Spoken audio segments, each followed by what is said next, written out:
Bonne nuit, je m'appelle Johandi. Cette fois, je vais vous parler des vers d'état. Voilà. Des vers d'état. Il est un proverbe qui décrit un état, une condition ou une caractéristique plutôt qu'une notion. Contrairement au vers d'action qui est vraiment une habitude physique ou mentale, le vers d'état servant à décrire des états permanents et temporaires. Un vers d'état décrit généralement une condition où l'état mental, émotionnel et ne s'accompagne pas addition. Les vers d'état peuvent aussi être utilisés dans de tourneries impersonnelles et dans les processions subordonnées. Par exemple, le verbe être paraîtrait, sembler, devenir et rester sont-ils les verbes de tel en français. Différents avec le verbe d'action. Alors que le verbe d'action tel que courir indiquait une action dynamique, le verbe d'état, lui, est statique. Par exemple, dans il est malade. Et le verbe d'état qui décrit les conditions. Le verbe d'état joue devant rôle grammatical en français. Quelques caractéristiques des verbes d'état.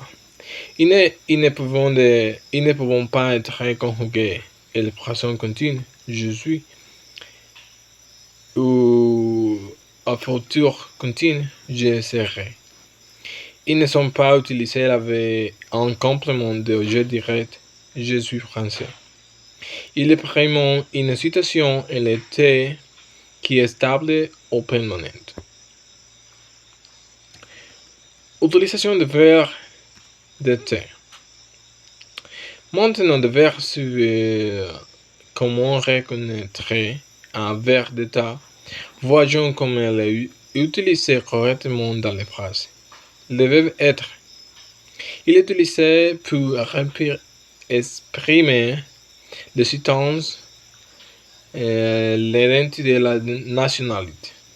La nationalité, les professions, les caractéristiques physiques, les sentiments et bien plus encore. Par exemple, je suis étudiant, il est grand, elle est contente. Le verbe devenir, il est utilisé par exprimer un champ de mots,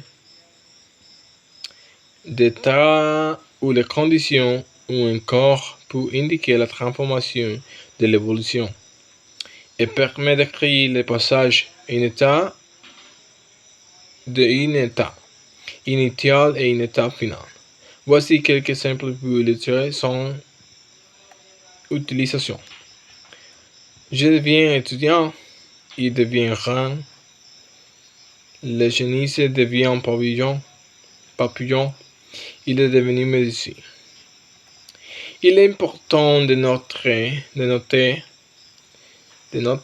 que ce verbe pouvait être utilisé comme un verbe d'action ou comme le verbe d'état en fonction de leur son. Par exemple, le verbe posséder peut être utilisé comme un verbe d'action. Je possède une voiture. Ou comme le verbe d'être je suis propriétaire d'une voiture. Merci.